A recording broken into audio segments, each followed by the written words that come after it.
You will hear a number of different recordings, and you will have to answer questions on what you hear. There will be time for you to read the instructions and questions, and you will have a chance to check your work after each section. All the recordings will be played once only. The test is in 4 sections. Write all your answers on the listening question booklet. At the end of the real test, you will be given 10 minutes to transfer your answers from the question booklet to an answer sheet. You should be prepared to do this with the practices. Now turn to Section 1. Section 1. In this section, you will hear a conversation between a visa officer and an applicant. First, you will have some time to read questions 1 to 5.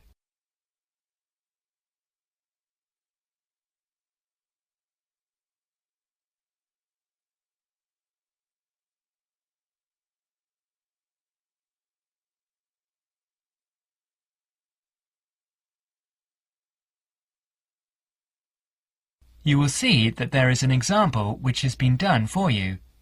On this occasion, only the conversation relating to this will be played first. Good morning, Visa Office.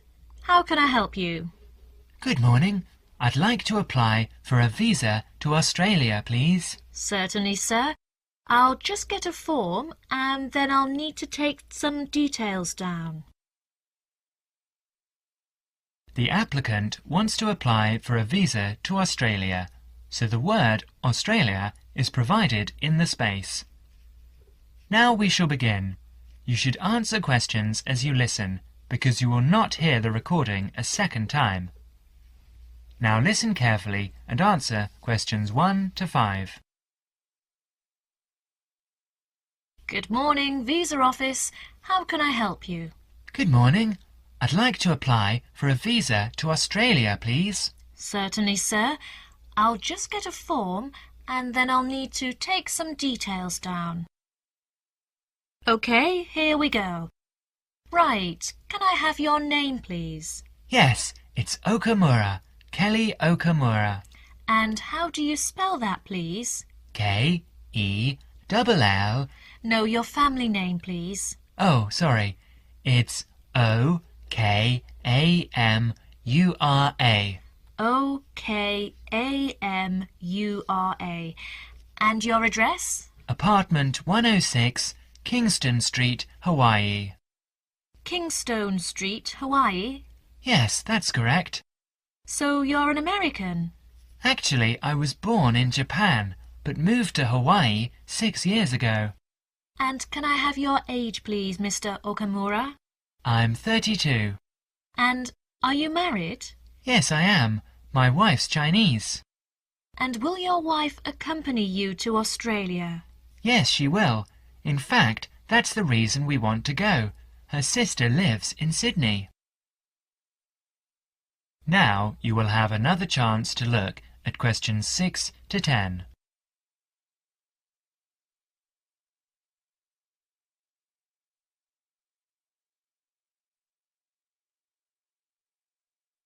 As the conversation continues, answer questions 6 to 10.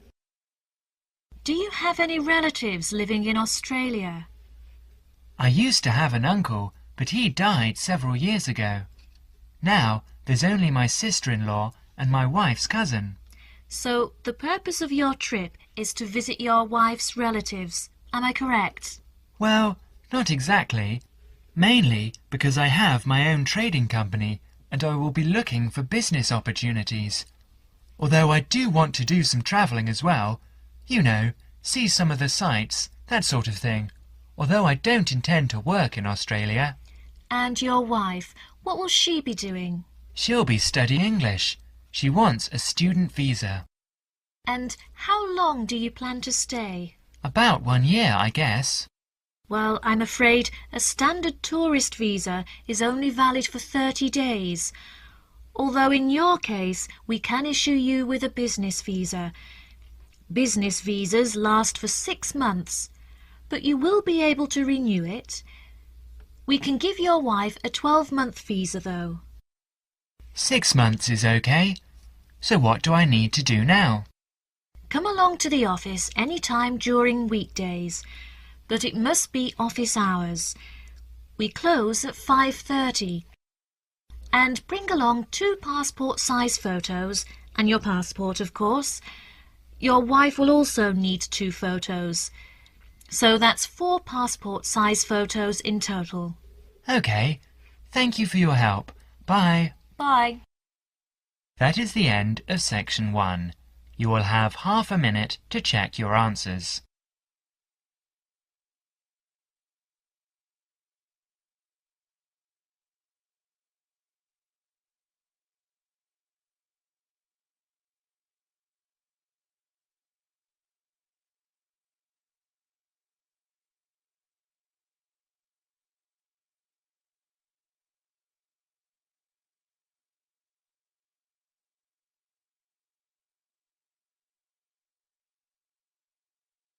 Now turn to section 2.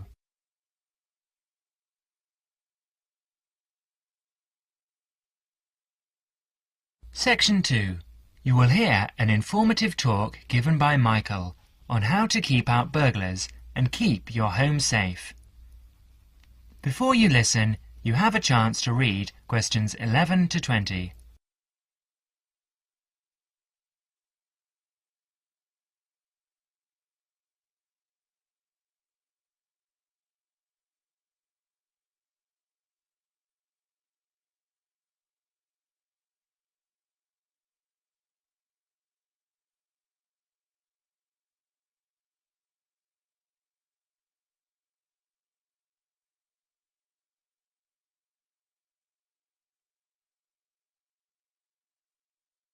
Listen to the first part of the talk carefully and answer questions 11 to 16.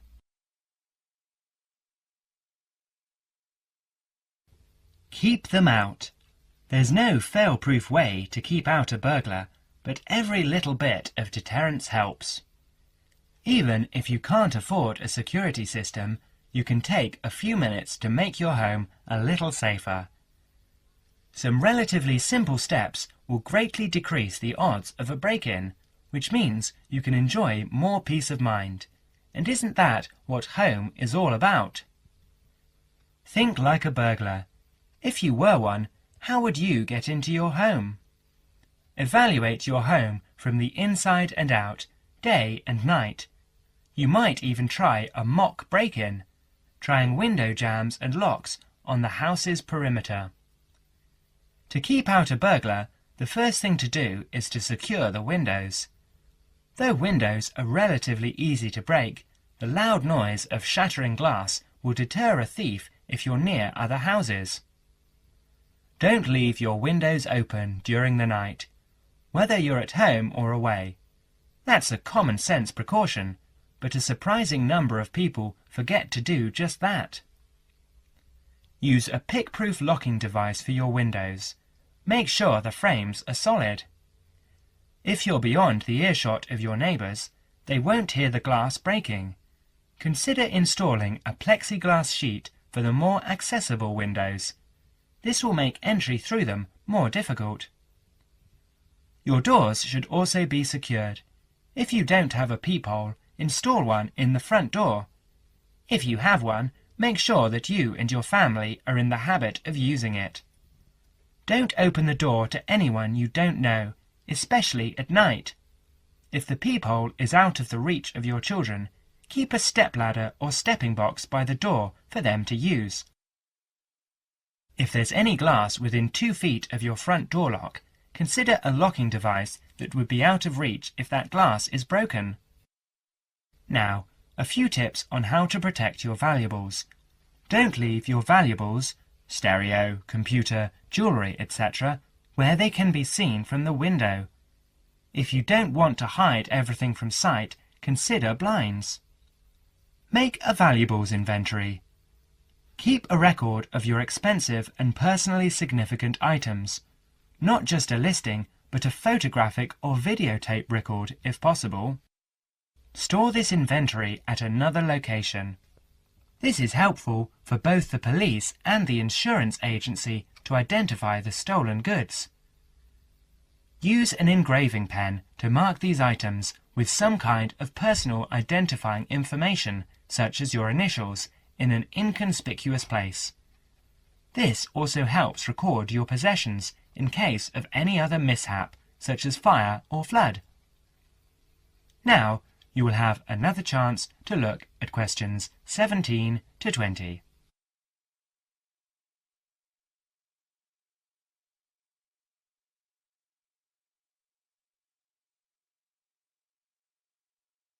As the talk continues, answer questions 17 to 20.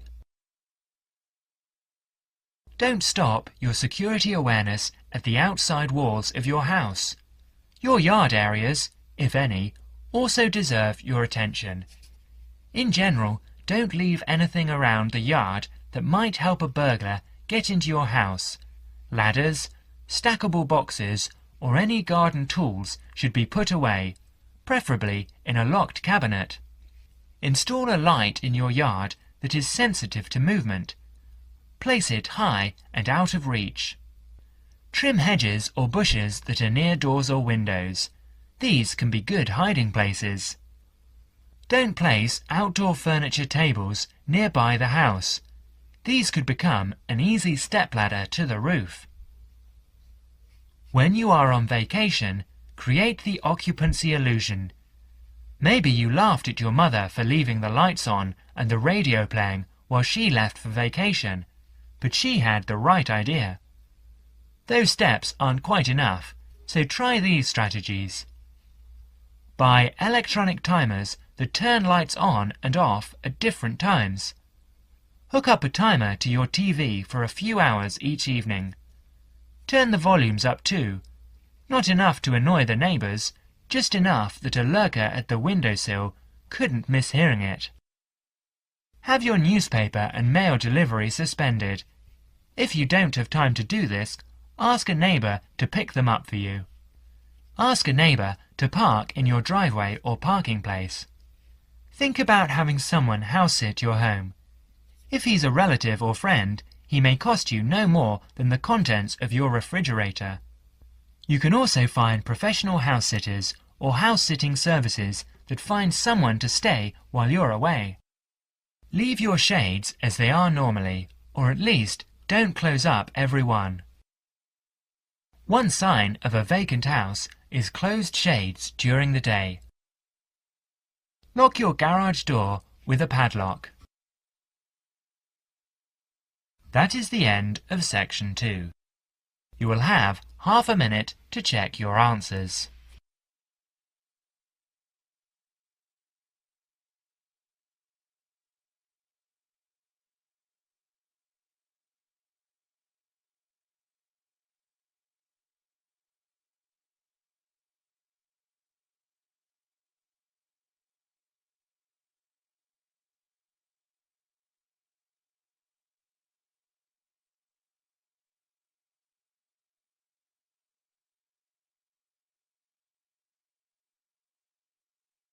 Now turn to section 3.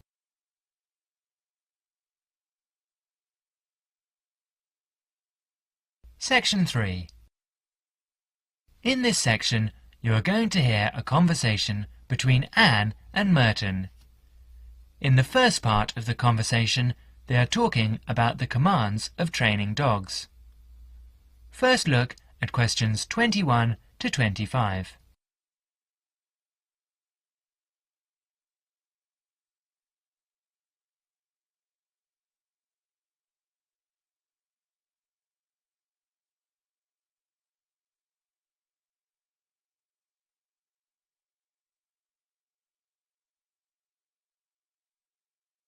Now listen carefully and answer questions 21 to 25. So, that research paper we have to do next is the one about different styles of training dogs. How do you think you'll approach writing it? You know, I've been thinking about it, and I feel that the best way to write it is to divide the paper into two main parts. In the first part, would be analysing some examples of each style of training dogs. Right. First, what the styles are. After that, we can talk about how each style can be used so that the dogs learn something different from each one. Indeed. Maybe we could draw a chart and compare examples of each style of training, one at a time. So, the different kinds of training would be simple obedience training. There you would have things like teaching them to sit or stay in one place, and so on. Right. So included here would be simple audio commands, like speak. Yes, basic commands are just spoken words, aren't they?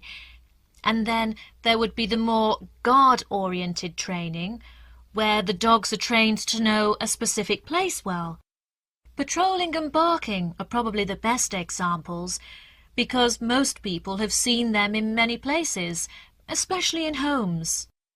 And this would lead us to the attack dog training, which is physical as well as spoken.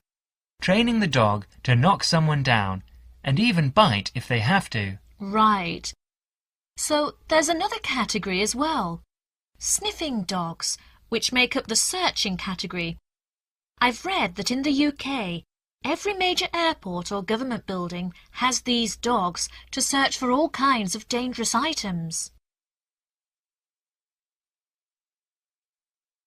In the second part of the conversation, Anne and Merton talk about all kinds of training and what kind of dog they are suitable for. You will have another chance to look at questions 26 to 30.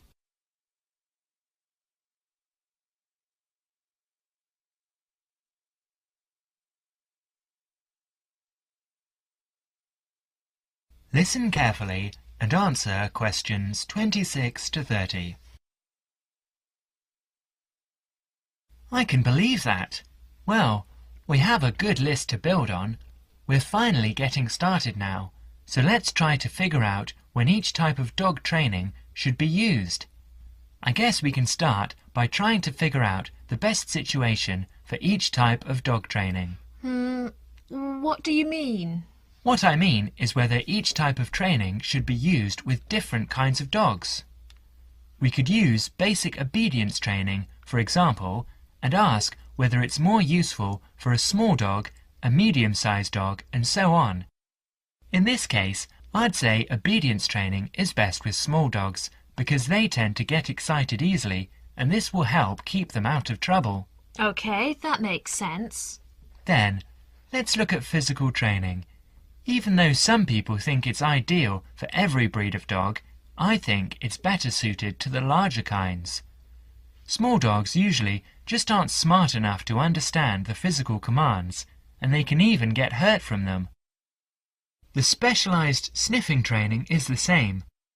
I think it's better with the more intelligent breeds of dogs, and it's hardly ever useful with really small dogs.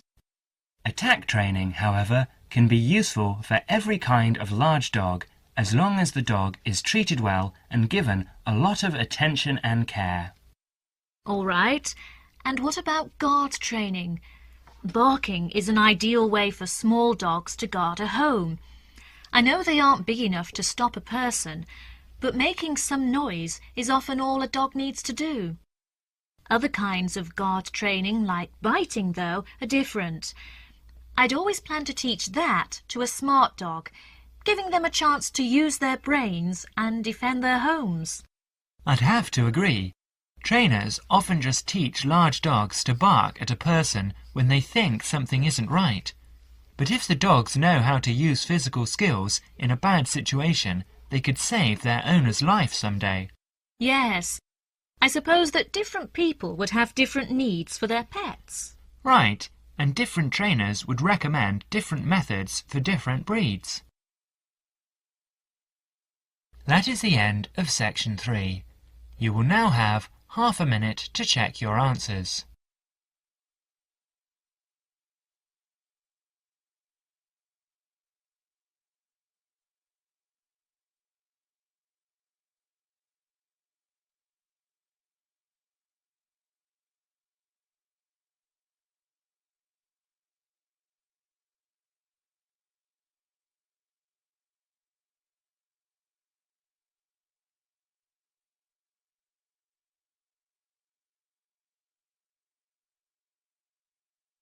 Now turn to Section 4.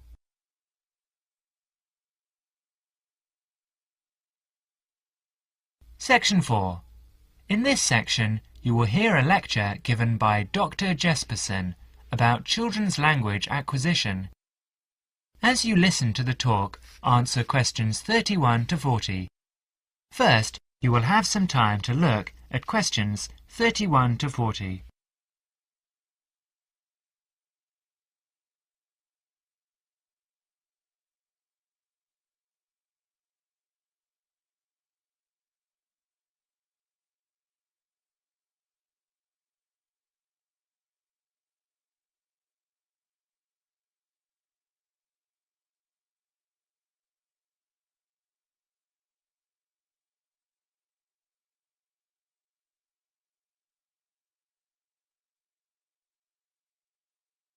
Now listen carefully and answer questions 31 to 40. Today, in our series of lectures on human language, we are going to be looking at the way in which children acquire language. The study of how people learn to speak has proved to be one of the most fascinating, important and complex branches of language study. So let's look at these three features in turn. Firstly, why is it fascinating? This stems from the natural interest people take in the developing abilities of young children. People are fascinated by the way in which children learn, particularly their own children. Secondly, it is important to study how we acquire our first language, because the study of child language can lead us to a greater understanding of language as a whole. The third point is that it's a complex study, and this is because of the enormous difficulties that are encountered by researchers as soon as they attempt to explain language development, especially in the very young child. In today's lecture, we will cover a number of topics. We will start by talking about research methods. There are a number of ways that researchers have investigated children's language, and these include the use of diaries, recordings and tests, and we'll be looking at how researchers make use of these various methods. We will then go on to examine the language learning process, starting with the development of speech in young infants during the first year of life. This is the time associated with the emergence of the skills of speech perception, in other words, an emergence of the child's awareness of his or her own ability to speak. We will continue with our examination of the language learning process, this time by looking at language learning in the older child, that is, in children under 5.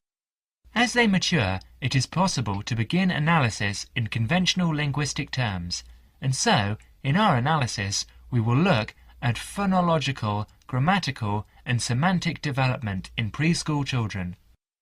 In the second part of the talk, I would like to review some educational approaches to the question of how linguistic skills can be developed. In other words, how can we assist the young child to learn language skills at school? Initially, we will look at issues that arise in relation to spoken language. We will then look at reading and review a number of approaches that have been proposed in relation to the teaching of reading. Finally, we will conclude today's talk with an account of current thinking about the most neglected area of all, the child's developing awareness of written language. That is the end of Section 4. You will now have half a minute to check your answers.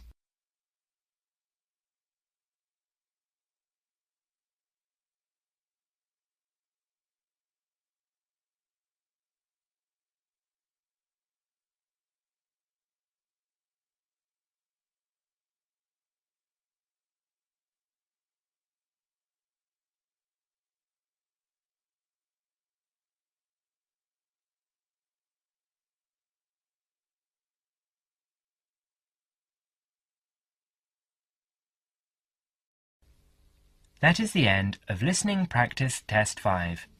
At the end of the real test, you will have 10 minutes to transfer your answers to the listening answer sheet.